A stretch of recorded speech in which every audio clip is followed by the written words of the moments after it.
반갑습니다, 동지 여러분. 그 1월 2일 날 김균태 동지가 광주 전남 촛불행동 단톡방에 이제 한동훈 광주 오면 뒤진다, 또 망월동 산타까리 하자라는 아주 간단한 글을 게시했는데요. 이 문제와 관련해서 세 가지의 이제 큰 줄기를 정리를 좀 해야 될 것 같습니다. 첫 번째는 어떻게 해서 폐쇄형 단톡방인 오픈 채팅방에 그 내용을 알 수 있었는지, 제주도민이 신고를 했다는데요. 전혀 저희들로서는 이해할 수 없는 제보라고 판단할 수밖에 없습니다. 그래서 경우의 수는 여러 가지가 있지만 경찰청이 직접 사찰을 하고 있지 않느냐라는 의혹을 제기해야 되고요. 이명박 정부 당시처럼 민간인 불법 사찰 시스템이 다시 가동되고 있지 않느냐라는 의혹을 제기를 해야 합니다. 특히 이 문제는 언론에서 집중적으로 탐사 보도를 해줄 것을 요구합니다. 두 번째는 인권유린 문제인데요. 광주 광산구 우산동에 거주합니다. 지금 박균태 변호사와 계시지만 그 해당 지역구 당원으로 알고 있는데, 인권 보호 측면에서 제가 알고 있기로는 거주지에서 수사를 받는 것을 원칙으로 하고 있다고 알고 있는데, 광주에 거주하는 분을 바다 건너 제주도까지 압송을 했어요. 그리고 이분이 표현을 어떻게 해야 될지 모르지만 제가 물어보니까 선천적 언어 장애자라고 합니다. 선천적 언어 장애자인데 다른 측면으로도 이제 좀 알아봐야 될 것 같아요. 제가 정신건강의학과를 이렇게 모시고 갔는데 이분이 장애인 등급을 받기를 원하더라고요. 그 정도로 이제 본인은 그런 걸 느끼고 있다는 거죠. 그리고 형제가 조금 많긴 한데 그 중에 막내인데 혼자 살고 있어서 그분을 보호해줄 보호자도 없었습니다. 그런 분을 제주도로 이송을 해서, 그리고 새벽 5시에 이 건장한 광산서 형사과 형사들 6명이 와서 체포해 갔으니 얼마나 심리적 압박감이 심했겠어요. 그리고 제주경찰청으로 이송을 했는데 제가 이제 아는 기자들한테 좀 취재를 요청을 했어요. 그런데 너무 경미한 사안이라서 영장 치기가 조금 쉽지 않겠다 했는데 갑자기 구속영장 신청이 그 보도가 나온 거예요. 그래서 뭐 여러분 잘 알고 계시지만 임선숙 변호사에게 좀 법률 자문을 구해서 가장 시급한 것이 탄원서다. 탄원서를 언제 이렇게 날인받고 할 수 있었겠습니까? 송영길 전 대표가 최근에 구글 폼으로 탄원서를 받았는데 이틀 만에 44,000명을 받았다고 하더라고요. 제가 그걸 알고 있어서 송영길 TV 윤유창 PD한테 구글 폼을 좀 만들어 달라고 했고요. 우리 광주 촛불 동지였죠, 정은주 선생한테 이제 그 내용을 정리를 해서 저녁 11시 반에 저희가 이제 유포를 하기 시작했는데, 그때까지 잠을 자지 않고 한 20여 분의 동지가 대기하고 있다가 전국 동시다발적으로 이제 유포를 하기 시작을 했어요.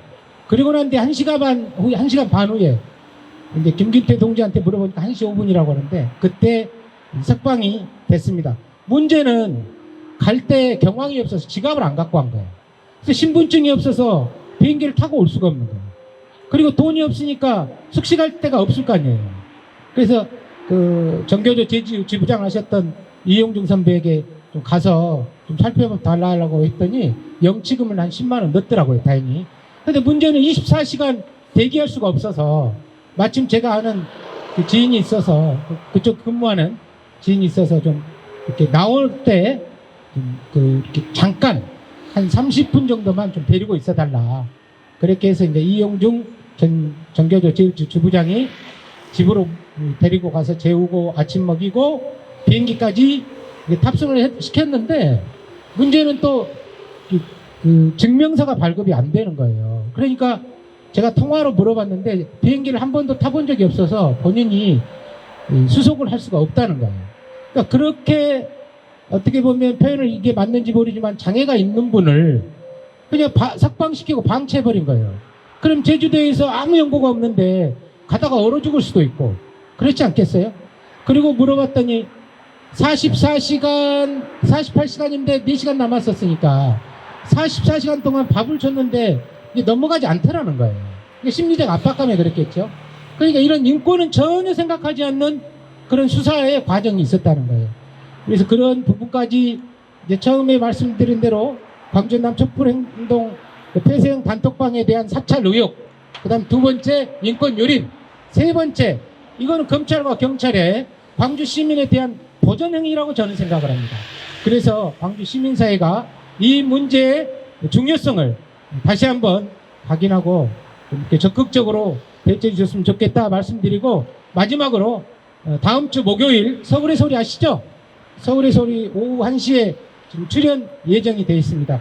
많은 관심 가져주시고요. 제가 발언을 너무 오래 할 수가 없어서 이 정도로 줄이고요.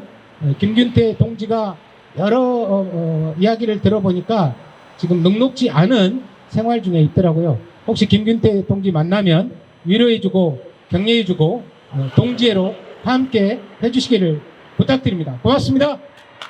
안녕하십니까, 박균택입니다.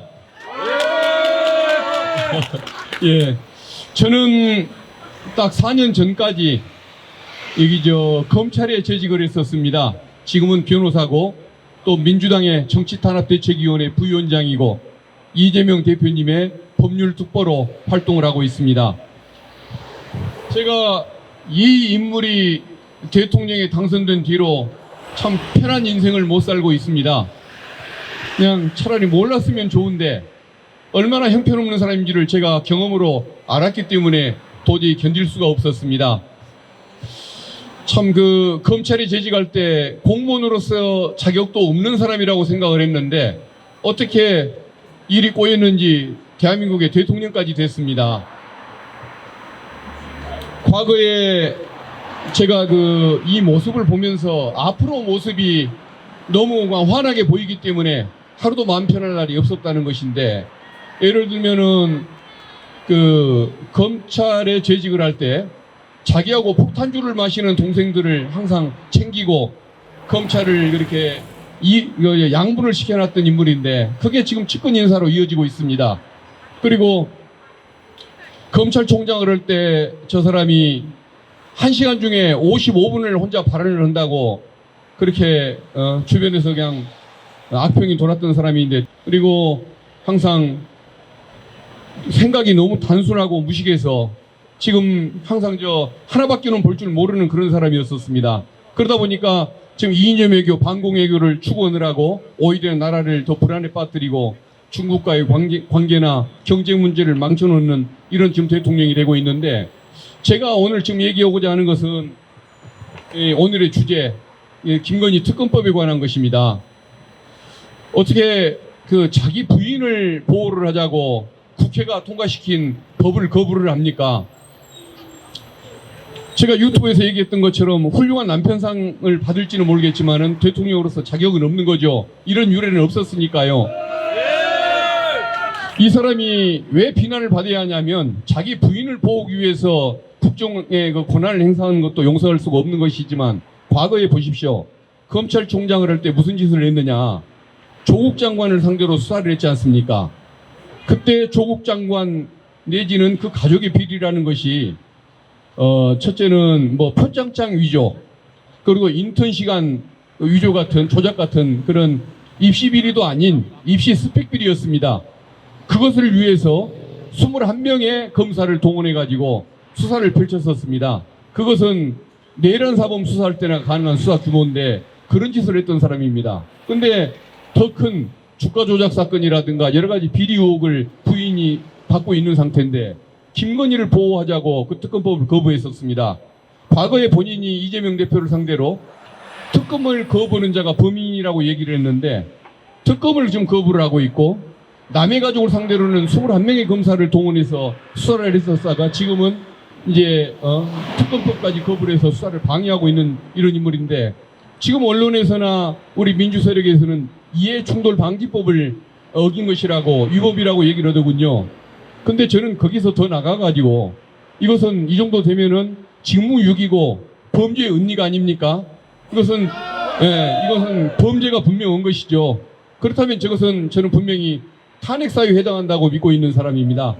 탄핵받아 마땅하다고 저는 믿습니다, 여러분. 근데 우리가 이걸 아무리 믿는다고 할지라도 200명의 의원을 확보하지 못하면 그것은 불가능한 것이겠죠. 그렇기 때문에 내년 봄에 우리가 200명의 의원을 확보할 수 있도록 민주진영이 승리할 수 있도록 힘을 모아야 할 때입니다. 그래서 그 점을 강조하고 싶은 것이고, 그 다음에 한 가지 드릴 말씀이 우리 과거에 그래도 우리가 애정을 가졌던 우리 이낙연 대표님, 당을 지금 망가뜨리자고 저렇게 활동을 하고 계시는데 200석을 얻어야 할 지금 민주당을 150석도 못 받게, 과반수도 못 받게 지금 만들려고 저렇게 정말 극단적인 행동을 하고 계시는데, 그분도 정말 제발 그런 처신을 좀 멈추도록 우리가 촉구할 필요가 있는 것 같습니다. 여러분 함께 해주셔서 감사하고 저도 여러분과 함께 동참을 하겠습니다. 예, 고맙습니다. 저번 주에 건설노조, 일반노조, 여러 노동자, 시민분들이 힘을 합쳐서 투쟁 진행했습니다. 여러분들 너무 수고 많으셨습니다. 우리 작전은 이제는, 제가 어제 회의를 갔다 왔어요. 어제 노동자분들과 회의를 했는데 저번 주에는 800명, 900명 정도의 규모였다. 그래서 2월 3일 비상시국 때에는 1,500명 규모로 한번 해보자. 그리고 3월에는, 2월에는 시민사회단체 다 모아서 한번 해보고, 노동자분들도 더 연대해서 한번 해보고, 3월달 첫째 주 토요일에는 정당들 다 불러서 진짜 윤석열 퇴진 김건희 특검을 위해서 외치는 국회의원 후보님들은 다 오셔서 한번 발언도 한번 시켜보자, 이렇게 좀 계획을 하고 있습니다. 그런데 우리 촛불 시민분들이 역할이 굉장히 중요할 것 같습니다. 우리가 매주 이렇게 토요일 촛불 지키고 있다 보면 이제 월에 한 번씩은 대규모로 금남로 맞고 이렇게 촛불 진행될 것 같습니다. 우리가 해야 되는 역할이 촛불이 이상한 데로 가지 않고, 제가 이게 옆에 서 있으면은 우리 저기 보리코 선생님 아시죠? 피켓 들고 계신 선생님께서 계속 말씀하십니다. 촛불이 이상한 데로 가면 안 된다. 촛불이 윤석열 퇴진, 김건희 특검, 관역을 명확하게 하고 가야 된다. 계속 말씀하십니다. 그래서 우리는 이렇게 잘 갈 수 있게끔 더욱더 헌신하고 더욱더 촛불 들면 될 것 같습니다. 그럼 승리하겠죠? 맞습니다. 네, 발언 취지, 우리 지도부, 집행부가 발언을, 이런 발언을 좀 해달라고 하더라고요. 김균태 형님입니다. 김균태 형님이 광주 공항에서 와서 처음으로 기자한테 한 말이 뭔지 아십니까? 저는 그 말을 잊을 수가 없습니다. 죄송합니다입니다. 죄송합니다. 왜 우리는 죄송해야 합니까? 김균태 형이 한동훈 한타까리 하자, 한동훈 광주 오면 뒤진다, 이게 죄송합니다 해야 되는 표현입니까? 왜 우리는 죄송해야 합니까? 민주 시민이라면, 대한민국 국민이라면 오픈 카톡방에서, 누구나 들어올 수 있는 오픈 카톡방에서 외칠 수 있는 얘기 아닙니까? 외칠 수 있는 얘기죠. 정당한 거잖아요. 그런데 언론이 뭐라고 했습니까? 살인 협박글이랍니다. 한타까리가 뒤진다가 살인 협박글이랍니다. 그렇게 나옵니다. 우리 촛불행동 회원이 살인 협박범이 된 겁니다. 말이 되는 일입니까? 중앙촛불행동과 논의했습니다. 언론이 중재 다음 주 금요일 날 진행하기로 했습니다. 인권위 제소 다음 주 금요일 날 전국 집중 촛불행동 전에 진행하기로 했습니다. 그리고 김균태 동지를 도와주는 많은 분들이 계세요. 민변도 있고. 그래서 민변 찾아가서 고소를 하든 고발을 하든 조사했던 경찰관들 징계 조치를 내리든 끝까지 강력하게 대응해야 될 사안이라고 생각하십니다. 합니다. 동의하십니까? 대학생들 10명이 구속이 되진 않았죠? 네. 용산 집무실 찾아간 게 잘못된 겁니까? 너 거부권 하지 마! 하고 용산 집무실 찾아간 게 잘못된 겁니까? 아니죠. 지금의 윤석열 정권은 이재명 대표도 300여 차례 가까운 압수수색을 벌이고 송영길 전 대표도 구속시키고 야당을 탄압하고 노동자들을 탄압하고 이제는 촛불 시민분들, 민주 시민분들, 대학생들까지 탄압하고 있습니다. 우리 잘 봐야 합니다. 얘네들 왜 이러는 걸까요? 뭔가가 가리는 게 있는 겁니다. 무엇인가 쫄리는 게 있는 겁니다. 동의하십니까? 그게 뭐죠? 그렇죠. 김건희 특검 거부권 가리려고 하는 거 아니겠습니까? 이럴 때일수록 우리가 더 크게 촛불 들어야 하지 않겠습니까? 촛불이 매월 첫째 주는 노동자분들이랑 함께 하니까 시민사회도 다 오니까 이제 괜찮을 것 같아요. 근데 두 번째, 세 번째, 네 번째 주에는 촛불이 더 커졌으면 해요. 그런 마음 다 같은 마음이시죠? 그래서 우리가 검찰 탄압으로 인해서 균태형도 지켜야 되고 대학생들도 지켜야 되고 야당 탄압받는 야당도 지켜야 되고 노동자분들도 지켜야 됩니다. 지키는 방법 딱 한 가지입니다. 정치인들이 지켜주지 않아요. 우리가 정치인들 지켜야 됩니다. 그러지 않습니까? 촛불이 커지는 겁니다. 지키는 건 촛불이 커지는 겁니다. 그래서 이따가 행진 끝나고 와서 저희 집행부가 토론을 했어요. 촛불이 어떻게 커지지? 촛불 시민들이 서명 받으면 줄 서서 서명해 주세요. 그러면 촛불이 커지는 이유는 촛불이 여기서 하는지 모르기 때문이다. 그래서 기본적인 것부터 해보자. 건너편에 보시면 윤석열 탄핵 집회 보이죠? 이 현수막을 딱 진짜 차 타고 지나가도 딱 보이게끔 직관적으로 잘 만들었죠. 이 현수막 많이 걸려고 합니다. 또 하나, 이거 전국집중 촛불입니다. 다음 주는 전국집중 촛불이에요. 현수막도 걸고 포스터도 1000장, 2000장 버스 정류장에 곳곳에 다 붙이려고 합니다. 윤석열에 대한 분노 광주 시민들이 다 있다고 생각합니다. 촛불만 이곳에서 하고 있다 홍보만 되면 우리 촛불 시민분들이 원하는 총선, 윤석열 퇴진 총선, 윤석열 퇴진 국회 만들 수 있다 생각합니다. 동의하십니까? 네. 그래서 이따 끝나고 이거 포스터 나눠드릴 거예요. 자, 박균택 우리 후보님 몇 장 가져가시렵니까? 주는 만큼 가져간답니다. 박수 한번 주세요. 광산 갑에 많이 붙여주십시오. 우리는 광산 갑은 안 갈 겁니다. 네, 좋습니다. 그래서 이거 곳곳에 더 붙이고 더 크게 촛불해서 윤석열 퇴진, 김건희 특검, 관역을 정확히 해서 끝까지 투쟁합시다. 힘냅시다, 동지들! 감사합니다.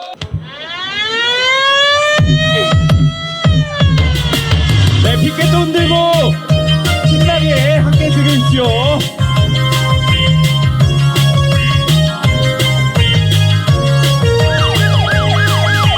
인생이 행복하길 힘내 사기꾼 네가 제일 잘하는 건 학력 조작, 경력 조작. 인생이 행복하길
인사.